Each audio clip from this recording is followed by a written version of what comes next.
Hi guys, welcome to our channel Saishma's vlogs. ఈరోజైతే complete Manali trip details అయితే share చేయబోతున్నాను. నేను ఒక షార్ట్ వీడియో అయితే పెట్టాను కదా, ఎవరికైనా ట్రిప్ డీటెయిల్స్ కావాలి అని అంటే కామెంట్ సెక్షన్లో కామెంట్ చేయండి అని చెప్పేసి ఒక బ్రదర్ అయితే కామెంట్ చేశారు, ట్రిప్ డీటెయిల్స్ మెన్షన్ చేయండి అని చెప్పేసి. సో అందుకే ఈ లాంగ్ వీడియో అయితే చేస్తున్నాను. కొంచెం లేట్ అయింది, సారీ బ్రదర్. అండ్ ఈ వీడియోని కంపల్సరీ మీ ఫ్రెండ్స్ అండ్ ఫ్యామిలీస్కి షేర్ చేయండి, చాలా యూజ్ అవుతుంది. అన్ని డీటెయిల్స్ కూడా ఈ వీడియోలో మెన్షన్ చేయబోతున్నాను. అండ్ ముందుగా మన ఛానల్ని చూస్తున్నట్లయితే ఖచ్చితంగా సబ్స్క్రైబ్ చేసుకోండి ఇలాంటి వీడియోస్ కోసం. అండ్ లైక్ అండ్ షేర్ కూడా చేయండి. మేమైతే మా ఫ్యామిలీ వెళ్ళామన్నమాట. Hyderabad to Chandigarh flight book చేసుకున్నాము, కానీ మాకు ఎక్కువ ప్రైస్ పడింది. సో మనం ఏం చేయాలి అని అంటే Hyderabad to Delhi flight book చేసుకొని అక్కడ నుంచి చండీగఢ్ ట్రైన్లో వెళ్ళొచ్చు అనమాట. అలా మనకి చాలా తక్కువ పడుతుంది. సో ఇలా వెళ్ళండి, వెళ్ళే వాళ్ళైతే. మాకు తెలియక మేము అలా వెళ్ళాము, మాకు ప్రైస్ చాలా ఎక్కువ పడింది. అండ్ ఫ్లైట్స్ కూడా ప్రైజెస్ వేరియేషన్ ఉంటుంది. సో ఒక 10-15 డేస్ ముందే బుక్ చేసుకుంటే బెటర్. ట్రైన్లో వెళ్ళాలి అనుకునే వాళ్ళైతే మనకి నెంబర్ ఆఫ్ ట్రైన్స్ ఉంటాయి ఢిల్లీ వరకు. అక్కడ నుంచి చండీగఢ్ వెళ్ళొచ్చు. అండ్ డైరెక్ట్గా కూడా ఉంటుంది హైదరాబాద్ టు చండీగఢ్. సో మీరు అలా అయినా బుక్ చేసుకోవచ్చు. చండీగఢ్ వెళ్ళాక మనం ట్రావెల్స్ మాట్లాడుకుంటే సరిపోద్ది. అండ్ అక్కడ నుంచి నెంబర్ ఆఫ్ బస్సెస్ కూడా ఉంటాయి షిమ్లా, మీరు ఎలా అయినా కూడా వెళ్ళొచ్చు. మీరు ట్రైన్లో వెళ్తే కనుక పర్ పర్సన్ 2500 అలా ఉంటుంది మేబీ టికెట్. సో చాలా తక్కువ ఉంటుంది ఫ్లైట్తో కంపేర్ చేస్తే. టైం ఉంది అని అనుకుంటే ట్రైన్లో వెళ్ళడం బెస్ట్. చండీగఢ్ రీచ్ అయ్యాక అదే రోజు మీరు షిమ్లా ప్లాన్ చేసుకోవచ్చు. మేమైతే నైట్ రీచ్ అయ్యాము, మార్నింగ్ వరకు షిమ్లాకి వెళ్ళిపోయాము. అక్కడ స్టే చేసాము. అంటే 3 or 4 అయింది మేము షిమ్లాకి రీచ్ అయ్యేసరికి. అక్కడ రూమ్ మేము ఆన్లైన్లో బుక్ చేసుకున్నాము. సో రూమ్కి రీచ్ అయ్యి అక్కడ ఒక 2-3 అవర్స్ పడుకొని మళ్ళీ లేచి కుఫ్రీకి వెళ్ళాము అనమాట. సో అక్కడ నెంబర్ ఆఫ్ హోటల్స్ ఉంటాయి, మనం ఆన్లైన్లో బుక్ చేసుకున్నా సరిపోతుంది. అండ్ రూమ్స్ని బట్టి మనకి ప్రైజెస్ ఉంటాయి. 2000-2500 అలా. మాకైతే 2000 పడింది.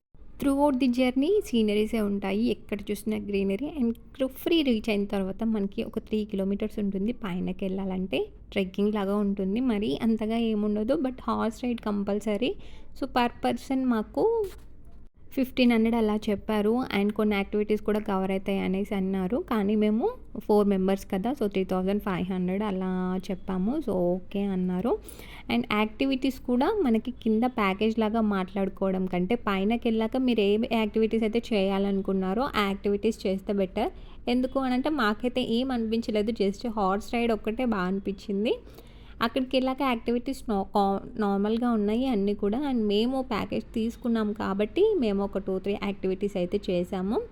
ఈ horse ride up and down ఉంటుందన్నమాట. వాళ్ళ నెంబర్ తీసుకుంటారు అండ్ మీది అయ్యాక వాళ్ళు కాల్ చేస్తే వాళ్ళు మళ్ళీ వచ్చి మిమ్మల్ని తీసుకెళ్తారు. పైన యాపిల్ గార్డెన్, ఇలా జిప్ లైన్, ఇలాంటి యాక్టివిటీస్. అండ్ యాక్ ఉంటుంది, ఎక్కి ఫోటో దిగడానికి ఒక 50 రూపీస్ అలా ఛార్జ్ చేస్తారు. అండ్ షిమ్లా గర్ల్ గెటప్ వేసుకోవాలంటే ఒక 100 రూపీస్ అలా ఛార్జ్ చేస్తారు. ఇవన్నీ ఉంటాయి కుఫ్రీలో. అండ్ నాగ్ దేవత టెంపుల్ ఉంటుంది. మేము మేలో వెళ్ళాం కాబట్టి అక్కడ యాపిల్స్ అవన్నీ ఏం లేవు. గార్డెన్ కూడా చాలా తక్కువ ఉంది. మేబీ డిసెంబర్ అలా వెళ్తే బాగుంటుందేమో. మార్నింగ్ 8కి అలా కుఫ్రీకి వెళ్ళాము. ఇంక కిందకి వచ్చేసరికి 1 అయింది. అండ్ అక్కడ షిమ్లాకి దగ్గరే జాకో టెంపుల్ అని కూడా ఉంటుంది. హనుమాన్ స్టాచ్యూ ఉంటుంది, బిగ్ హనుమాన్ స్టాచ్యూ. అక్కడికి వెళ్ళండి. మేము పెట్టిన లిస్ట్లో అది లేదు, సో మేము అందుకే వెళ్ళలేదు. మీరైతే ప్లాన్ చేసుకోండి, బాగుంటుందంట అది. సో మేము ఆఫ్టర్నూన్ 1 అలా అయింది, 1-2 అలా అయింది. సో లంచ్ చేసేసి మనాలి బయలుదేరాము. మనాలి వెళ్ళేసరికి మాకు నైట్ అయింది. ఒకటి గైస్, ఫుడ్ అయితే అస్సలు బాగుండదు అక్కడ, నాకైతే అస్సలు నచ్చలేదు. సో వెళ్ళే వాళ్ళు ఖచ్చితంగా ఏదైనా టిఫిన్స్ అయితే తీసుకొని వెళ్ళండి. సౌత్ ఇండియన్ వాళ్ళకైతే అస్సలు నచ్చదు. అండ్ మనాలి రీచ్ అయిపోయేసరికి మాకు నైట్ అయిపోయింది. సో అక్కడ స్టే చేసాము. అక్కడ కూడా మేము అదే రోజు ఆన్లైన్లో రూమ్ బుక్ చేసుకున్నాము. డే 2 రోహ్తంగ్ పాస్ వెళ్ళాలి అనుకున్న రోజు మాత్రం ఎర్లీ మార్నింగే స్టార్ట్ అవ్వాలి. చాలా ట్రాఫిక్ ఉంటుంది. మేము 6కే స్టార్ట్ అయ్యాము, కానీ ట్రాఫిక్ అయితే చాలా ఉండింది. అండ్ ఇంకొకటి, రోహ్తంగ్ పాస్ వెళ్ళే రోజు మనకి రెయిన్ అది ఏం లేకుండా చూసుకోవాలి. రెయిన్ పడిందంటే ఇంకంతే క్లోజ్ చేసేస్తారు. కానీ చాలా బ్యూటిఫుల్ ప్లేస్ అండి. అండ్ మెయిన్గా వెళ్ళేది దీనికోసం మనాలి. మనం మనాలి వెళ్ళినప్పుడే అక్కడ నెంబర్ ఆఫ్ షాప్స్ ఉంటాయండి, డ్రెస్ రెంట్కి ఇస్తారు వాళ్ళు. అండ్ షూస్ కూడా ఇస్తారు. గ్లౌజెస్ అండ్ క్యాప్ మనం తీసుకోవాలి. గ్లౌజెస్ ఒక 100 రూపీస్ ఉంటుంది, క్యాప్స్ కూడా 100 or 200 ఉంటాయి. అండ్ డ్రెస్ అయితే per person 200 rupees. And Rohtang pass వెళ్ళేటప్పుడు కూడా మధ్యలో చిన్న చిన్న వాటర్ ఫాల్స్ ఉంటాయి, చాలా బాగుంటుంది సీనరీ అయితే. అండ్ నాకైతే చాలా బ్యూటిఫుల్గా అనిపించింది. అండ్ రోహ్తంగ్ పాస్ అయితే జస్ట్ 18 or 20 kilometers ఉంటుంది అంతే. కాకపోతే 2-2.5 hours 3 hours పడుతుంది. చాలా ట్రాఫిక్ ఉంటుందన్నమాట. 2 ways ఉంటాయి, వెళ్ళే వాళ్ళకు ఒక వే, వచ్చే వాళ్ళకి ఒక వే అండ్ వెళ్ళేటప్పుడే మనకి ఒక దగ్గర హోటల్స్ ఉంటాయన్నమాట. అక్కడ మీరు బ్రేక్ఫాస్ట్ చేసి వెళ్ళొచ్చు. And finally Rohtang pass reach అయిపోతాము. రోహ్తంగ్ పాస్ రీచ్ అయ్యాక మనకి గేట్ ఉంటుంది కదా, ఒక గేట్ అనేది ఉంటుంది రోహ్తంగ్ పాస్ అని చెప్పేసి. అక్కడికి వెళ్ళాలంటే మనకి కార్లో వెళ్ళాలి అని అంటే మేమైతే వెళ్ళినప్పుడు చాలా ట్రాఫిక్ ఉండే. సో మేము ఒక 2 కిలోమీటర్స్ ముందే దిగేసి అక్కడ నుంచి హార్స్ రైడ్ చేసాము. హార్సెస్ ఉంటాయి, పర్ పర్సన్ 300 అలా ఛార్జ్ చేశారు. సో వాళ్ళు అక్కడికి తీసుకెళ్తారనమాట. కార్లో కూడా మనం ఆ ప్లేస్కి వెళ్ళొచ్చు, బట్ ట్రాఫిక్ ఎక్కువ ఉంది, టైం ఎక్కువ ఉంటుంది అండ్ టైం ఎక్కువ పడుతుంది అనేసి మేమైతే ఒక 2 కిలోమీటర్స్ ముందే దిగేసి హార్స్ రైడ్ అయితే చేసాము అక్కడి వరకు. అయితే ఇంకొకటి చెప్పడం మర్చిపోయానండి, మనం కింద ఉన్నప్పుడే ప్యాకేజెస్ తీసుకోమని చెప్పి చాలామంది మనల్ని అడుగుతారు. లైక్ జిప్ లైన్, ఇంకా అక్కడ యాక్టివిటీస్ ఉంటాయి, వాళ్ళు చెప్తారు, అది ప్రైజెస్ కూడా చెప్తారు. అండ్ మేమైతే ఏమీ తీసుకోలేదు, మాకు ఇంట్రెస్ట్ లేదు. ఒక జిప్ లైన్ మాత్రం తీసుకున్నాము, కాకపోతే మాకు 2500 అలా ఛార్జ్ చేశారు 3 మెంబర్స్కి. కాకపోతే మేము సిస్సు వాటర్ ఫాల్స్ అనేసి ఒక లొకేషన్ అయితే వెళ్ళాము. అక్కడికి వాటర్ ఫాల్ రీచ్ అవ్వడానికి అయితే జిప్ లైన్ కంపల్సరీ అనమాట. ఒక పర్ పర్సన్ 300 అలా ఛార్జ్ చేస్తారు. సో మీరైతే ఆ లొకేషన్ వెళ్ళాలి అని ప్లాన్ చేసుకుంటే ఇక్కడైతే జిప్ లైన్ తీసుకోకండి. అండ్ ఇంకొకటి, జిప్ లైన్ ఇక్కడ తీసుకుందాం అనుకున్నా కూడా డైరెక్ట్గా కౌంటర్కి వెళ్ళి తీసుకోండి. చాలా కౌంటర్స్ ఉంటాయి అక్కడ, చాలా జిప్ లైన్స్ ఉంటాయి. పర్ పర్సన్ ఎంత ఛార్జ్ చేస్తారో నాకైతే తెలియదు, మీరు అలా చేసుకోండి. ఎందుకంటే మాకు ఇంట్రెస్ట్ లేదు కాబట్టి మేము అడగలేదు. అండ్ కంప్లీట్ చేసుకున్నాక రిటర్న్ అయితే అయ్యాము. మాకు ఎర్లీ మార్నింగ్ వెళ్తే 1 o'clock అలా రిటర్న్ అయ్యామన్నమాట. మేము రిటర్న్ అయ్యామో లేదో రెయిన్ స్టార్ట్ అయింది అక్కడ. అండ్ ఇంటికి మళ్ళీ రూమ్కి వచ్చేసరికి జిప్ లైన్ చేసుకొని ఈవినింగ్ 6 అలా అయింది. అండ్ రిటర్న్లో కూడా చాలా ట్రాఫిక్ ఉండే, అండ్ ట్రాఫిక్లోనే చాలా టైం అయిపోయిందనమాట. సో జర్నీ అయితే చాలా ఉంటుంది మనం మనాలి వెళ్ళినప్పుడు, అదైతే గుర్తుంచుకోండి. అండ్ దానికి తగ్గట్టు ప్లాన్ చేసుకోండి. అండ్ మనాలికి రిటర్న్ వచ్చేటప్పుడు అటల్ టన్నెల్ కూడా కవర్ చేసాము. లార్జెస్ట్ టన్నెల్ ఇన్ ఇండియా అనమాట. నియర్లీ 9 kilometers అలా ఉంటుంది. మీరు వెళ్ళేటప్పుడైనా కవర్ చేయొచ్చు, వచ్చేటప్పుడైనా కవర్ చేయొచ్చు. డే 2 అయితే మేము రోహ్తంగ్ పాస్ ఇంకా అటల్ టన్నెల్ అయితే మనకి జర్నీలోనే ఉంటుంది కాబట్టి అది కౌంట్ చేయము. రోహ్తంగ్ పాస్ అయితే కవర్ చేసాము. డే 3 అయితే దీపక్ తాల్ ఇంకా సిస్సు వాటర్ ఫాల్స్ అయితే కవర్ చేసాము. దీపక్ తాల్ అంటే హై ఆల్టిట్యూడ్లో ఉంటుంది. సో అక్కడ అంత ఏమనిపించలేదు సీనరీ. మేము గూగుల్లో చూస్తే బాగా అనిపించింది, బట్ అక్కడికి వెళ్ళాకైతే ఏం అనిపించలేదు. బట్ ఒకటైతే ఎక్స్పీరియన్స్ చేసాము, స్నోఫాల్ పడింది. సో అదైతే బాగా అనిపించింది. వెళ్ళేటప్పుడు కూడా చాలా బాగున్నాయి సీనరీస్, మొత్తం పైనకి వెళ్తూ ఉంటాం కదా, సో చాలా చాలా బాగా అనిపించింది అనమాట. సో దీపక్ తాల్ వెళ్ళేటప్పుడు మధ్యలో భాగా రివర్ అని చెప్పేసి ఒక లొకేషన్ అయితే కనిపించింది. అండ్ అదైతే చాలా బాగుందన్నమాట. వ్యూ చాలా అంటే చాలా బాగుంది. మీరు ఒక్కసారి అయితే అక్కడ ఆగి చూసి వెళ్ళండి. నాకైతే చాలా బాగా అనిపించింది. అండ్ డిఫరెంట్ యాంగిల్స్లో వీడియోస్ అయితే తీసుకుంటున్నాము. యాక్చువల్లీ ఈ వీడియో చేయాలని ఇంటెన్షన్తో అయితే లేను, అందుకని చెప్పేసి నేను ఇంకా అన్నీ కవర్ చేయలేదు వీడియోస్లో. సో నా దాంట్లో ఏవైతే ఉన్నాయో ఆ వీడియోస్ అన్నీ పెట్టి మీకైతే ఇన్ఫర్మేషన్ ఇస్తున్నాను నేను. అండ్ భాగా రివర్ దగ్గర స్టే కూడా ఉంది, చాలా బాగుంది అదైతే. ఇదైతే దీపక్ తాల్ అనమాట. సో లొకేషన్ గూగుల్లో అయితే బాగా అనిపించింది, బట్ ఇక్కడైతే అంతా ఏం అనిపించలేదు నాకైతే.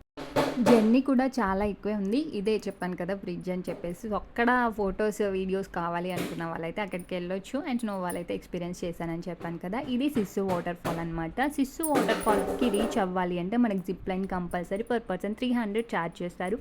అండ్ ట్రెక్కింగ్ కూడా ఎక్స్పీరియన్స్ చేయొచ్చు, చాలా బాగుంది. మేము వెళ్ళినప్పుడైతే రెయిన్ పడింది, సో కొంచెం వాటర్ ఫాల్స్ దగ్గరికి అయితే వెళ్ళలేకపోయామన్నమాట. మొత్తం ట్రెక్కింగ్ కదా, జారుతుందని చెప్పేసి. చాలా బాగుంది లొకేషన్ అయితే, అస్సలు మిస్ అవ్వకండి. సో డే 3లో అయితే మేము ఇవి కవర్ చేసామన్నమాట. దీపక్ తాల్ ఒకటి, సిస్సు వాటర్ ఫాల్. మాకు జర్నీ ఎక్కువైపోయింది, ఇంకా రూమ్కి వెళ్ళేసరికి నైట్ అయిపోయిందనమాట. ఇది హడింబా టెంపుల్ మనాలిలోనే ఉంటుంది. చాలా ఫేమస్ లొకేషన్, చాలా షూటింగ్స్ కూడా జరుగుతాయి ఇక్కడ. డే 4లో అయితే హడింబా టెంపుల్ ఇంకా రివర్ రాఫ్టింగ్ మణికరణ్ అయితే కవర్ చేసాము. ఇది రివర్ రాఫ్టింగ్ అనమాట. 9 kilometers అయితే చేసాము. 4, 5, 6, 9 అలా ఉంటుంది. డిస్టెన్స్ని బట్టి మనకి ప్రైస్ ఉంటుంది. మేము 9 kilometers తీసుకున్నాము, 5,500 అలా తీసుకున్నారు. అండ్ వీడియో తీయడానికి కూడా 1,500 అలా ఛార్జ్ చేస్తారు. సో చాలా ఎక్కువ అనిపించింది నాకైతే. కాకపోతే మనకి మెమొరీస్ ఉండాలని చెప్పేసి మనమైతే తీసుకుంటాం కదా, ఎందుకంటే మొబైల్స్ పాడవుతాయి అని చెప్తారు. అది వాటర్ ఫ్లో ఎక్కువ ఉంటుంది కదా, సో వాటర్ మన పైన పడతాయి కదా, సో ఫోన్స్ కూడా పాడైపోతాయని చెప్పేసి వీడియో అయితే తీసుకున్నాము. 1,500 తీసుకున్నారు. బాగానే ఉంది, బట్ అంతగా ఏమనిపించలేదు నాకు. మనకి డ్రెస్సెస్ చేంజ్ చేసుకోవడానికి కూడా అక్కడ రూమ్స్ ఉంటాయి. ఇక్కడికి వెళ్ళేటప్పుడు మాత్రం 2 డ్రెస్సెస్ తీసుకెళ్ళండి. మేమైతే రిటర్న్ జర్నీలో చేసాం కాబట్టి లగేజ్ అంతా మాతోనే ఉండింది. సో సెపరేట్గా ఏం తీసుకెళ్ళలేదు. అక్కడ పారాగ్లైడింగ్ కూడా ఉంటుంది, కావాలంటే అది కూడా చేయొచ్చు. నెక్స్ట్ అయితే మణికరణ్ వెళ్ళాము. చాలా ట్రాఫిక్ ఉండింది, చాలా టైం పట్టింది. నా దగ్గర ఎక్కువ క్లిప్స్ లేవు, సో ఇదైతే యాడ్ చేశాను. ఇక్కడ శివయ్య టెంపుల్ ఉంటుంది. భూమిలో నుంచి హాట్ వాటర్ వస్తుంది. ఇలా వచ్చిన భక్తులకి ఇట్లా సెల్ చేస్తారనమాట. అవి అందులో పెడితే ఉడుకుతాయి శనగలు, ఇంకా రైస్ ఉంటుంది అందులో. ఫస్ట్ అయితే షిమ్లాలో స్టే చేసాము అండ్ నెక్స్ట్ 3 days మనాలిలో స్టే చేసాము. ఒకటే దగ్గర రూమ్ తీసుకొని అండ్ ఈ లొకేషన్స్ తిరిగి మళ్ళీ ఈవినింగ్ వచ్చేవాళ్ళం అనమాట. సో డే 4 అయితే ఇవి కవర్ చేసుకొని మేమైతే రిటర్న్ జర్నీ స్టార్ట్ చేసాము. అయితే మేము చేసిన మిస్టేక్ ఏంటంటే 6 days 7 nights బుక్ చేసాము కార్. డేకి 4000 ఛార్జ్ చేశారు. కానీ మాకు 4 daysలోనే అన్నీ కవర్ అయిపోయాయి. అంటే మోస్ట్లీ అక్కడికి వచ్చేవాళ్ళు అవే చూస్తారు, అవే బాగుంటాయి లొకేషన్స్. మిగతావన్నీ వాటర్ ఫాల్స్ అలా ఉంటాయి. మేము నెట్లో చూసి అవన్నీ లొకేషన్స్ చూస్తామని చెప్పాము ట్రావెల్స్ వాళ్ళకి. వాళ్ళైతే అన్ని డేస్ పడుతుంది అనేసి చెప్పారు. సో మేము అన్ని డేస్కి బుక్ చేసుకున్నాము. కానీ మాకు 4 daysలోనే కవర్ అయిపోయాయి లొకేషన్స్. సో 3 days మనీ వాళ్ళైతే రిటర్న్ ఇవ్వలేదు మాకు. సో దాని బదులు మేము ఢిల్లీలో డ్రాప్ చేయమని చెప్పాము. ఢిల్లీలో డ్రాప్ చేశారు. రిటర్న్ జర్నీకి మేము already Delhi to Hyderabad book చేసుకున్నాము. బట్ నెంబర్ ఆఫ్ ట్రైన్స్ ఉంటాయి, బట్ ముందే బుక్ చేసుకుంటే బెటర్ అన్న ఫీలింగ్. సో ఇదండి కంప్లీట్ మా మనాలి ట్రిప్ డీటెయిల్స్. ఇంకా ఏమైనా మిస్ అయితే మీకు ఏమైనా డౌట్స్ ఉంటే కామెంట్ సెక్షన్లో కామెంట్ చేయండి, నేను చెప్తాను. మనకి ఎక్స్పెన్సెస్ అంటే యాక్టివిటీస్కి అండ్ స్టేయింగ్కి ఇంకా ఫుడ్కి కూడా ఎక్కువ అనిపించింది, సౌత్ ఫుడ్ కావాలి అని అంటే. అండ్ ఈ వీడియో మీకు నచ్చినట్లయితే ఖచ్చితంగా లైక్ చేయండి. అండ్ మీ ఫ్రెండ్స్ అండ్ రిలేటివ్స్కి ఎవరైనా మనాలి వెళ్ళాలి అనుకునే వాళ్ళకైతే షేర్ చేయండి, ఖచ్చితంగా యూజ్ అవుతుంది అనేసి అనుకున్నాను. అండ్ సబ్స్క్రైబ్ చేసుకోవడం మాత్రం అస్సలు మర్చిపోద్దు. Thanks for watching.